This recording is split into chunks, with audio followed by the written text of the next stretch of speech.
하나님께서 우리 마음을 만지실 때 우리 마음에는 다양한 반응이 일어날 수 있습니다. 어떤 사람은 기뻐하고 설레기도 합니다. 교회 와서 예배 드릴 때 기쁘고, 때로는 교회에 올 때 발걸음이, 마음이 막 방망이질 하는 것 같은 느낌 가져보신 분들 많을 것입니다. 나 자신이 사랑스럽기도 하고 주위 사람들이 예뻐 보이기도 합니다. 때로는 한없이 부끄러워지기도 하고 두려워지기도 합니다. 하나님의 영광에 압도되어 무너지기도 합니다. 사람마다 다른데 가장 일반적인 반응은 눈물입니다. 하나님께서 우리 마음을 만지실 때 나는 눈물은 좀 더 깊은 곳에서 터지는 샘과 같습니다. 오늘 말씀에서 우리는 백성들의 눈물을 봅니다. 성벽이 다 완성되고 나서 백성들이 수문 앞 광장에 모였을 때에 에스라가 특별히 지은 나무 강단에 서서 하나님 말씀을 낭독합니다. 그 반응 8절 9절 함께 읽겠습니다. 하나님의 율법책을 낭독하고 그 뜻을 해석하여 백성에게 그 낭독하는 것을 다 깨닫게 하니 백성이 율법의 말씀을 듣고 다 우는지라. 총독 느헤미야와 제사장 겸 학사 에스라와 백성을 가르치는 레위 사람들이 모든 백성에게 이르기를 오늘은 너희 하나님 여호와의 성일이니 슬퍼하지 말며 울지 말라 하고. 백성이 율법의 말씀을 듣고 다 우는지라. 회개의 눈물입니다. 하나님 크신 사랑에 감동되어 감사의 마음이 솟구치는데 그 사랑을 받은 사람답게 살지 못한 것에 대한 부끄러움, 죄송함, 뉘우침이 있습니다. 그때 느헤미야와 에스라가 뭐라고 말합니까? 10절 읽습니다. 느헤미야가 또 그들에게 이르기를 너희는 가서 살찐 것을 먹고 단 것을 마시되 준비하지 못한 자에게는 나누어 주라. 이 날은 우리 주의 성일이니 근심하지 말라. 여호와로 인하여 기뻐하는 것이 너희의 힘이니라 하고. 슬퍼하지 말고 기뻐하라 라고 말하죠. 여러분, 이 감정, 정서, 이모션을 인도하는 것도 공동체의 리더가 해야 될 아주 중요한 사역입니다. 레토릭이라고 하는 수사학, 설득의 기술에 세 가지가 있는데 로고스, 파토스, 에토스라고 그러죠. 로고스는 진리를 합리적으로 잘 알아듣게, 오늘 이 말씀에도 느헤미야 8장에도 알아들을 만한 모든 사람을 불러서 깨달아 알아듣게 하는 게 로고스죠. 그 다음에 에토스, 반듯한 삶을 살게 하는 건데 그 사이에 뭐가 있는가 하면요, 이 파토스가 있는 거예요. 이모션이 있는 겁니다. 정서적 반응. 여러분, 그래서 공동체의 리더십은요, 이 정서적 흐름을 잘 헤아려야 됩니다. 아무리 옳고 바른 말을 하고 가르쳐도 그걸 감정적으로 수용할 수 있는 상태가 안 되면 힘이 없습니다. 하나님의 백성이 세워져 갈 수가 없습니다. 그래서 한 공동체가 함께 느끼는 감정, 이 주도적 감정의 흐름을 주셔야 됩니다. 잠언 말씀에 울 때가 있고 웃을 때가 있으며 슬퍼할 때가 있고 춤출 때가 있다 그랬습니다. 그래서 지금이 울어야 할 때인가 웃을 때인가 그것을 알고 분별하고 인도해 줄 필요가 있다라고 하는 거죠. 우리는 누가 울면 야 울지 마, 뭘 그거 가지고 그래 라고 할 때가 있습니다. 그러나 때로는요, 울어야 할 때도 있다는 거예요. 울 수 있도록 배려해 주는 것도 필요합니다. 그만 울어, 이제 털어버려 라고 말하는 것이 가혹할 수도 있고 폭력이 될 수도 있다. 기억하십니까? 돌봄에 대한 설교할 때 우리는 저마다의 속도로 슬픔을 통과한다. 그래서요, 건강한 사람은 충분히 슬퍼합니다. 건강한 공동체, 건강한 나라, 건강한 가정은 함께 슬픔을 통과하면서 그 여유를 줍니다. 그래서 여러분, 국가 애도 기간 이런 말도 있잖아요. 함께 슬퍼해야 될 때라고 하는 거예요. 한 국가의 지도자라면 그 마음을 만져주는 일을 해야 하고, 특별히 영적인 지도자들이 이 백성들의 아픔을 만져주고 그 정세를 인도하는 일을 해야 됩니다. 느헤미야가 이걸 하고 있습니다. 개인적으로도 그래요. 울면 안 돼, 내가 힘을 내야지 하면서 괜찮은 척 하는 동안에 속으로 병이 깊어지잖아요. 가정도 그렇습니다. 극심한 슬픔을 당하면요, 눈물의 시간이 필요합니다. 그래서 가정의 리더라면, 어른이라면, 공동체의 어른이라면 지금이 어느 때인가 울어야 할 때인가 울지 말라고 해야 될 때인가 하는 지혜가 필요해요. 오늘 말씀에 여러분 울지 마십시오, 지금은 즐거워할 때입니다 라고 말할 수 있는 것은요, 이것이 느헤미야와 에스라의 영적인 감각이고 통찰입니다. 때를 아는 지혜입니다. 이건 각본에 있지 않습니다. 교과서에 나오는 것도 아닙니다. 백성들이 말씀에 어떻게 반응하는지 그때 이렇구나 아는 거예요. 그 순간에 성령의 인도하심을 받아서 하나님의 뜻을 헤아리는 거예요. 목회도 그렇고요, 상담도 그렇습니다. 교과서대로 다 안 되잖아요. 상담도 이론도 중요하지만 결국에는 사람의 감각이에요. 그 영적인 센스예요.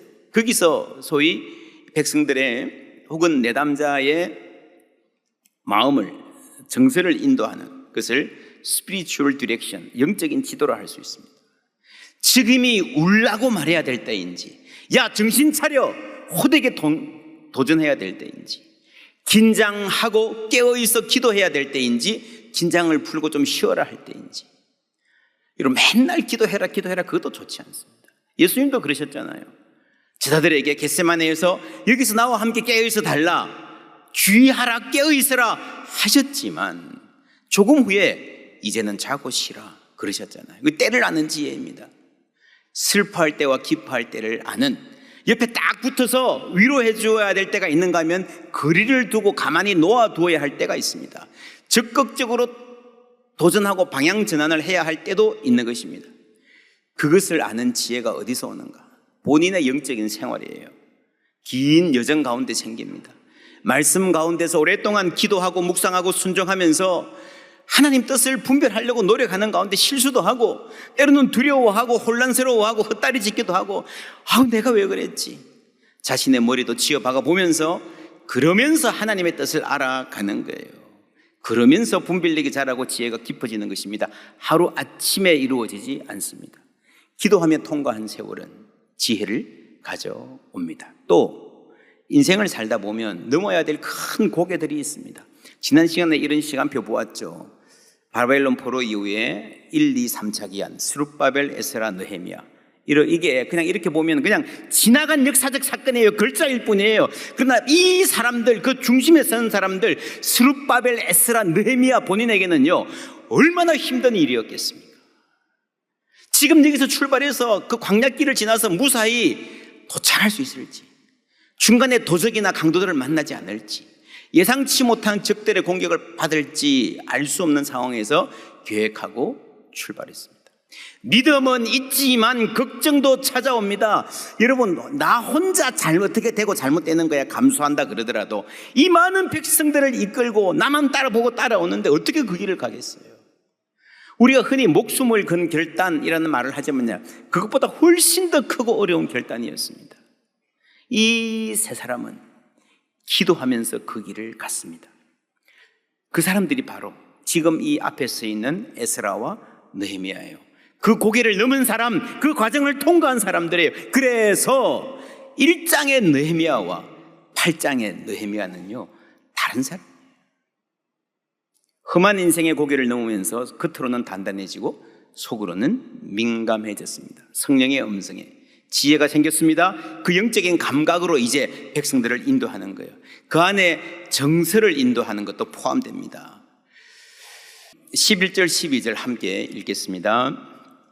레위 사람들도 모든 백성을 정숙하게 하여 이르기를 오늘은 성일이니 마땅히 조용하고 근심하지 말라 하니 모든 백성이 곧 가서 먹고 마시며 나누어 주고 크게 즐거워하니 이는 그들이 그 읽어준 말을 밝히 알리라. 슬피 우는 사람들에게 기뻐하라 그러니까요, 실제로 그들이 크게 즐거워했다라고 말합니다. 여러분 신기하지 않습니까? 우는 사람에게 고만 울어 하면 고만 울던가요? 무슨 버튼을 누르듯이 탁 누르면 눈물이 뚝 그치던가요? 아이들 울면 울지마 뚝 그럼 더 울죠. 정말 착한 아이는 눈물을 삼키기도 하죠. 그러니 울음을 그치는 애가 눈물을 삼켰어요. 그게 사실은 해롭습니다. 울을 때는 울어야 되거든요. 삼킨 눈물이 더 큰 아픔으로 자리 잡을 수도 있죠. 그런데 여기서는 그게 아니고 슬퍼하는 사람들이 기뻐하라 그러니까 큰 즐거움으로 변합니다. 어떻게 이럴 수 있을까요? 놀랍지 않습니까? 우리의 마음을 이런 공으로 그려본다 생각하십시다. 슬픔이 여기 있고 기쁨이 여기 있습니다. 거리가 멀죠. 정반대입니다. 이게 겉에 있으면 그렇습니다. 이게 마음이라 생각하고요, 이 안으로 들어간다고 생각해 보세요. 슬픔도 깊이, 기쁨도 깊이. 그럼 이 둘이 어떻게 돼요? 가까워져요. 알고 보면 그렇게 멀지 않은 거예요. 그래서 여러분, 깊이가 있는 사람은 절망 가운데도 희망을 말할 수 있고, 절절하고 시린 슬픔 가운데도 그게 생생한 기쁨으로 현실적으로 바뀌는 경험을 할 수 있는 거예요. 이걸 알아야 우리가 성경을 이해할 수 있습니다. 구약 성경 시편 읽어보셨습니까? 많은 시편들이 정말 비통하고 쓰라린 마음을 토해놓습니다. 근데 좀 가다 보면요, 마지막에 찬양과 기쁨과 감사로 넘치잖아요. 이게 되나? 잘 모르고 읽으면 좀 이상한 사람 같아요. 이게 여러분 깊이의 문제입니다. 사도행전 보시면요, 그러므로 너희가 회개하고 돌이켜 너희 죄 없이 함을 받으라. 회개, 아픈 거죠. 슬픔이죠. 근데 바로 그 다음에 무슨 말이 나옵니까? 이같이 하면 어떤 날이? 유쾌하게, 할렐루야. 회개 다음에 그 깊이에서 기쁨도 나오는 거예요. 깊이가 있으면 거리가 별 문제 되지 않습니다. 사람들이요, 생각이 다르고 노선이 달라도 깊이 있는 사람들끼리는 대화가 통합니다. 그래서 여러분, 어느 분야든요, 정말 고수들은 서로 존중해요. 지금 한국의 보수와 진보가 이렇게 극하게 대립하는 것은요, 깊이가 없어서 그렇습니다. 본래 그렇지 않았습니다. 20, 30년 전만 하더라도요, 보수와 진보가 함께 존경하는 어른들이 있었습니다. 그분들은 서로 존중하고 인정했습니다. 성경에도 나와요. 세례요한과 예수님 스타일이 정반대잖아요. 어느 쪽이 맞아요? 많은 사람들이 그렇게 묻습니다. 이 사람이 맞으면 저 사람은 틀린 것이고, 저 사람이 옳으면 이 사람은 아닌 거야, 가짜야. 그렇게 생각하는 게 하수라는 거예요, 하수. 두 분은요, 서로 존중했습니다. 슬픔에도 깊이가 있어야 됩니다. 깊은 슬픔이 순도 높은 기쁨을 가능하게 합니다. 이런 시가 있어요. 그림자를 껴안은 뒤에야 빛은 더욱 환해진다. 울음의 어깨를 빌린 웃음처럼. 울음과 웃음의 거리가 그렇게 멀지 않을 수 있다라고 하는 말이죠.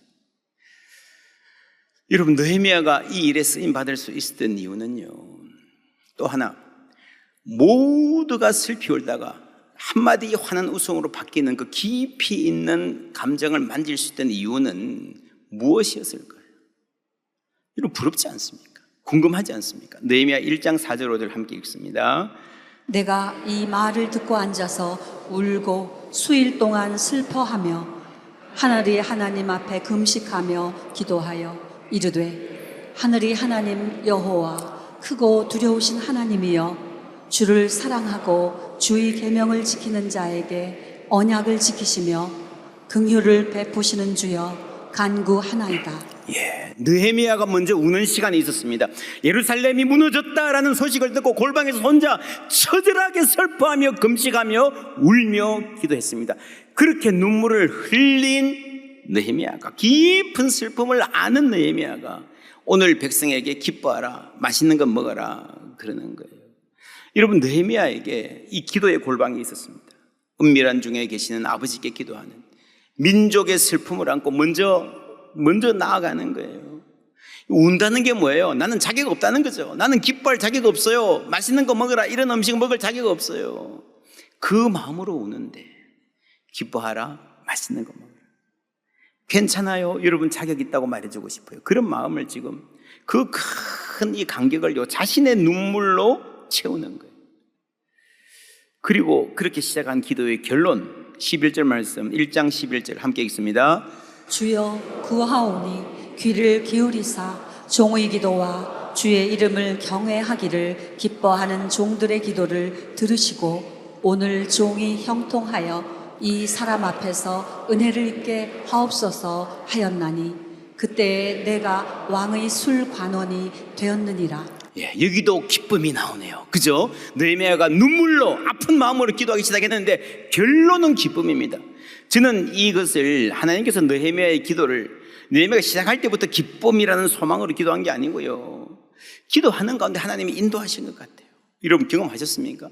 기도 시작할 때는 마음이 무거워요. 죽고 싶어요. 온통 어두움이에요. 그러나 기도하는 가운데에 하나님께서 기쁨으로 인도하시는 거예요. 기쁨을 상상하고 고백하고 소망할 수 있게 하시는 겁니다. 기도 가운데. 그래서 하나님께서 기도를 통해서 느헤미야의 영을 디렉션 하시는 거예요. 그 느헤미야가 이제 하나님께 배운 바대로 백성들의 마음을, 그 정서를 스피리추얼 디렉션을 하는 거예요. 모두의 기쁨을 위해서 지금 느헤미야는 울고 있습니다. 내가 먼저 울고 마침내 그들을 웃게 하겠다. 여러분, 이것이 리더십 아니겠습니까? 느헤미야는 길게 슬퍼했습니다. 그 느헤미야의 긴 슬픔이 백성들은 모인 자리에서 잠시 슬퍼했을 뿐입니다. 여러분, 사실은요, 더 울어야 돼요. 그 정도로는 안 돼요. 근데 먼저 운 사람들이 있었기 때문에 느헤미야가 오랫동안 울고 고통했던 덕분에 이 사람들은 그 긴 슬픔을 면제받았어요. 짧게 지나갔어요. 여러분, 그런 마음들이 있을 거예요. 부모된 내가 울고 우리 자녀들을 웃게 하고 싶다. 될까요? 그래도요, 여러분 자녀의 삶에 슬픔의 시기가 있을 거예요. 좌절의 시기가 있을 겁니다. 뼈아프게 후회하는 날도 있을 것입니다. 그런데 여러분, 그래서 우리가 우리 자녀들의 삶에 슬픈 날 절대로 없이 맑은 날만 있게 하옵소서 할 수는 없지만, 그래도요, 하나님 은혜 주시면요, 빨리 지나가요. 할렐루야. 빨리 지나가요. 그리고 그 시간을 잘 견딜 수 있도록 이렇게 기도하고 훈련하는 게 필요합니다. 어느 인생이나 자기 몫의 슬픔이 있습니다. 그러나 여러분, 우리나라가 그렇지 않습니까? 지금 8월 달인데 광복 80년 생각해 보면요, 오늘 우리가 누리는 자유와 독립은요, 독립운동 하시던 분들이 그만큼 많이 울었기 때문에, 고난 당하기 때문에, 눈물을 뿌렸기 때문에 오늘 우리가 이렇게 사는 줄 믿습니다. 오늘 우리 세대에도 우리가 흘려야 될 눈물이 있어요. 외면하면 안 됩니다. 느헤미야 전체를 관통하면서 엮어보면요, 오늘 이 광장의 기쁨이 있기 전에 골방에 눈물이 있었습니다. 골방의 눈물, 광장의 기쁨. 여러분, 지금 한국 기독교가 앓는 가장 큰 병, 가장 큰 문제는요, 광장에 나가서 소리 지르는 사람들에게 골방이 없다는 거예요. 하나님과의 개인적인 관계, 씨름, 거기서의 겸손, 하나님께 복종하는 처절한 그 자리가 없는 거예요. 그러니까 뭐만 있습니까? 광장에 나가면 분노만 가득해요. 분노만. 모두가 자기가 옳다, 너희들은 틀렸다. 그게 왜 그래요? 하나님 앞에 서보지 않았어요. 골방이 없어서 그런 겁니다. 골방을 회복해야 됩니다. 반면에 골방 스타일들은요, 그 개인의 골방에 들어가서 나올 줄 몰라요. 그것 역시 제대로 된 기도 아닙니다. 기도는 여러분 연결입니다. 느헤미야의 기도 첫마디 보시면요, 이르되, 첫마디가 뭐예요? 하늘의 하나님. 어디의 하나님? 하늘의 하나님. 여러분, 이거 잊지 마십시오. 우리는 이 땅에서 기도합니다. 하나님 어디 계십니까? 내 바로 옆에 붙어 있어야 듣는 게 아니고요, 이 기도는요, 하늘의 하나님께 드리는 기도인 줄 믿습니다. 무슨 말이에요? 하늘과 여기가 연결된다는 거예요. 우리가 기도할 때에 하나님이 하늘 문을 여시고 이 내가 기도하는 골방과 연결해 주시는 거예요. 들으시는 거예요. 그 크신 하나님을 알면요, 우리의 기도가 골방 안에만 머무를 수 없습니다. 골방에서 기도하지만 온 백성의 아픔을 생각하고 눈물을 생각하고 광장으로 나아갑니다. 온 세계를 품게 됩니다. 정리하면 골방이 없는 광장은 맹목적입니다. 내 맘대로 달리는 거예요. 광장을 지향하지 않는 골방은 무책임하고 자기 만족적인 종교에 머무를 수 있습니다. 하나님이 원하시는 기쁨은요, 나 혼자 기뻐하는 게 아니고 백성이 함께 기뻐하는 광장의 기쁨입니다. 그리고 이 백성들이 이렇게 함께 울고 함께 기뻐하는 가운데에 모두가 한 마음이 되어갑니다. 이 사람들 이스라엘 살다가 바벨론에 포로로 갔다가 돌아왔습니다. 이 급격한 사회 변화 가운데서 세대 간에 심각한 단절이 있었습니다. 그렇죠. 예전을 기억하지 못하는 세대, 그 전통을 떠나버린 세대. 젊은이들은 바벨론에서 태어나서 3세, 4세 됐습니다. 바벨론에 살면서 얼마나 세속화되었겠습니까? 이게 세속한데 다른 면에서 보면요, 이게 국제화되고 세계적 감각을 익힌 세대라고 할 수도 있습니다. 어른들이 보기에는 굉장히 불안한 세대예요. 젊은이들이 어른들을 보면요, 저렇게 답답할 수가 있나? 근데 그렇게 차이 나는 단절된 세대들이 여기 모여서 아이부터 어른까지 함께 울고 함께 회개하고 함께 기뻐하는 거예요. 이 눈물과 기쁨 가운데에 하나가 되어서 앞으로 나아갈 준비를 하는 것입니다. 우리나라에 이런 은혜가 있기를 주님의 이름으로 축원합니다.